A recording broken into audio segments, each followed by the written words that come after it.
Joining us now, Jefferies Senior Tech Analyst Brent Thill and Cowen's Senior Internet Analyst John Blackledge, whose firm is out with a consumer survey suggesting the e-commerce surge is going to continue through this holiday season.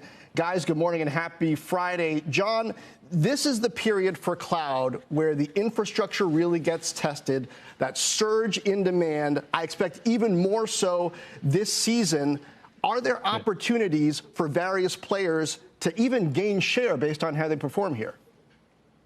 Well, yeah, I mean, on the cloud side, you have the big three: AWS, Azure, and Google Cloud, and yeah, no, it'll certainly be, the next couple of months will be huge for these platforms. So, we expect good growth for all of them in the fourth quarter. And one thing that I would point out, which we had in our report yesterday, our monthly COVID consumer trackers, e-commerce spend remains elevated. So in October, 35% of respondents suggested that their e-commerce spend was up versus the prior month. And that's been pretty consistent since the pandemic started. And then, as you guys pointed out, with cases surging in the US now, these e-commerce platforms are really well positioned, kind of going into the peak holiday season, to your point, John. And also with brick and mortar foot traffic still likely being down. So, we expect the e-commerce platforms to drive a lot of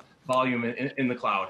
Brent, as the old saying goes, Christmas comes but once a year. And so if you're looking to have the PC or the console, you got to sell it during this period. It's not just Microsoft. We've got to think about Sony. We've got to think about your HPs, your Dell, certainly Apple out with new laptops. How crucial is this particular period in this particular year?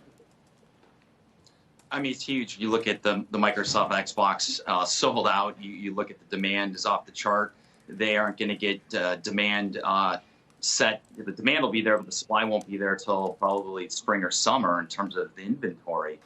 So they're idling back expectations in terms of when we can get these devices in our house. Obviously, the power to mobile gaming and in the cloud will continue to help offset some of that. But Microsoft remains in a really good position. Obviously, Azure Cloud will continue to power a lot of the back-end gaming experience, and again, supporting a lot of the e-commerce volume that we're going to see going into this holiday season. Hey, John, when it comes to devices, talk a little bit about who maybe stands to win. As I mentioned at the top, spending overall this year is expected to be lower. E-commerce, of course, is going to get a big boost. But do you think that consumers are going to be in the mood for some of the bigger ticket items like the Pelotons and the higher-priced Macs? Oh, yeah.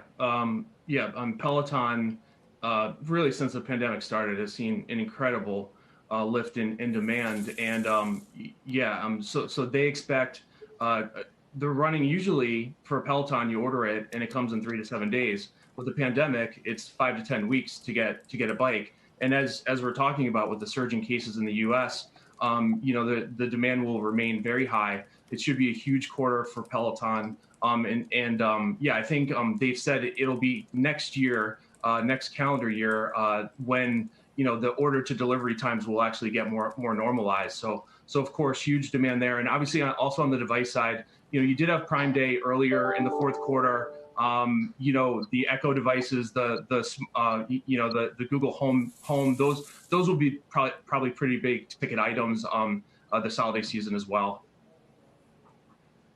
Hey, Brent, do you think it's a given that Peloton continues to see increased demand? Something interesting I noticed from one of the many S1s we've got over the last few weeks, but Affirm's numbers showed that a lot of folks are actually buying Pelotons on credit.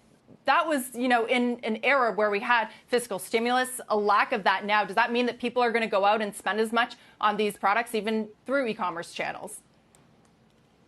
We don't cover Peloton, but I can just anecdotally tell you that all of our collective community is all getting them, right? Shorter days, the cold, the rain here in California. So I think ultimately as an outdoor biker, I've been against having one given our outdoor area here, but I can just tell you there's an incredible surge in demand from what I can see anecdotally. And some of the survey work, again, we don't formally cover them. We cover the software and internet names. And John, speaking of software, It seems like, especially in this period, you're going to need tools that do retargeting, that keep those customers loyal, that diagnose issues with your website or with the platform. Is that an area where investors should be thinking about who's got value heading into 2021? Yeah, from a software perspective, Adobe, Salesforce.com, we cover Shopify, Wix. You look at the platform plays in software, they're in an incredible position. We continue to see a surge in demand for CRM through the survey work. Adobe's Experience Cloud continues to do very well. And again, our team recently upgraded Shopify based on what's happening as a backbone to helping these companies get online. It's not just Amazon. It's many of these other stories that we cover in software that are benefiting. Indeed. Both of you guys, so smart. Either one of you can answer all the questions. Brent and John, thank you. Shepard Smith here. Thanks for watching CNBC on YouTube.